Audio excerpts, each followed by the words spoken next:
I'm Michelle from Unata Aerial Yoga, and recently it has been requested of me to demonstrate the figure 8 knot, how to tie the figure 8 knot into a hammock. Now I know many people out there use slip knots, and if it's working for you, great. But there is an alternative, and you can use this one if you prefer. So here we go. And I'm going to start out actually showing you how to tie this knot with a piece of cord first before I show it on the hammock, because the fabric being so thick it's sometimes hard to see, whereas I think with the cord it's a little easier to see. So let me set up the phone in a way where you can see. Okay, and so here we go. I have a piece of cord. You can pretend this is fabric. So this loose bit we call the tail, the end. What I'm going to do first is I'm going to bend that around or create a bite, right, which is basically a loop. And whereas with many knots, you take an end and you start, manipulating that tail to create the knot, we're going to actually do this first.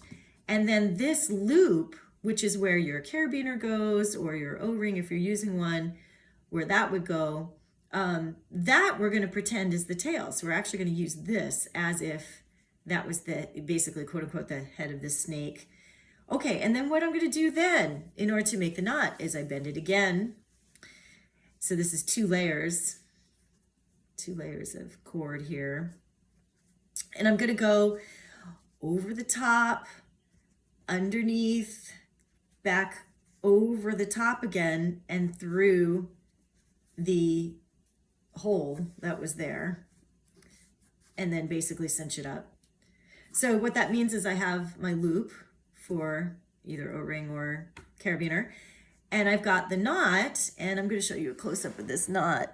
You can see there's kind of two layers for each section of the knot, and the knot has sort of three sides to it. If I'm holding the two parts that come out of the knot, there is this one part here that goes sort of vertical up and down. There's this part that goes this way, and then there's this top part that goes this way. And it looks like the reverse, but it's still three parts to it on the other side. So that's how you know if you've done the figure 8 knot correctly, is if it has three parts to it. The key, why would I do a figure 8 knot as opposed to some other knots? This won't slip on you. So you can always make something a little bigger here in terms of a loop if you need a little more room for your carabiner. As well, it's easy to come undone because these three parts, that's the key. You've got the two bits here that are sliding into this bit. So it's this bit that you just sort of peel back, like as if you're peeling an orange. And you can do it from the other side too, right? And then even, no matter how tight it's ever gotten, I've maybe it takes a few minutes, but I've always been able to get it undone very easily, which is why I like this knot. One of the reasons why I like this knot. So let me show that one more time here. From the end, I make the part that's going to be for the carabiner. Then I bend it again so I can make the knot.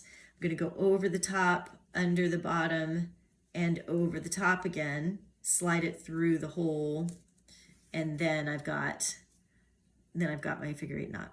So the reason why I think it's easier to do with cord first than with hammock is big and bulky. And this part here, right, what tends to happen is people, once you put it over and you start to put it under, then the whole thing can twist and it gets confusing, because when it twists, then what happens is, oh, you only come back through and then you only came through once.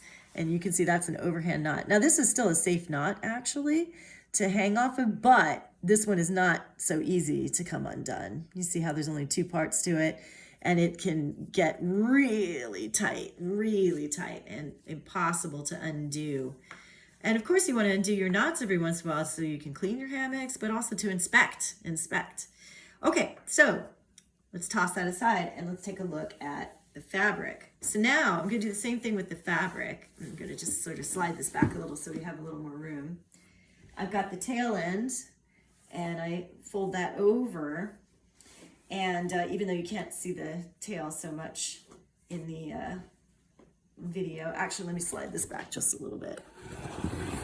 And then you can see more.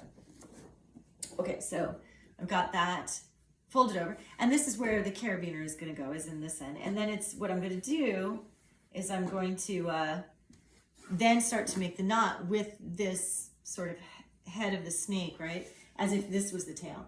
So I bend it around, and here's the key. So that because it's big and bulky and it can, easily get confusing as to, what's twisting or whatnot.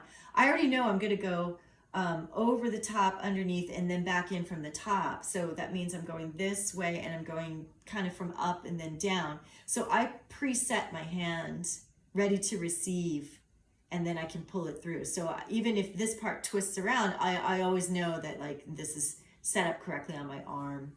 So then I take this and I can find the center bit to hold on to over the top, around underneath. And like I said, I already know that I've set my hand correctly. So I swap it to the other hand, then I can pull it through. And no matter how much, things have rolled around on themselves or whatnot, then I can cinch up the knot and I know it's correct. I like to do one of these too, just to get it tight. Voila. So I'm going to bring this a little closer. Can you see there's 3 parts to that knot, right? 3 parts to it. So I know that it's the figure 8 knot. All right. Well, I hope that was helpful. It's probably best that you, you can certainly practice, try it on your own, but it's probably best to have someone who knows what the figure 8 knot is, just to double check your work at least the first time. Make sure you did it right, just so you don't wind up with something that either A, is done so incorrectly it's not going to hold you, or something that is the overhand knot, which is going to be really hard to get undone. Okay, anyway, I hope that was helpful.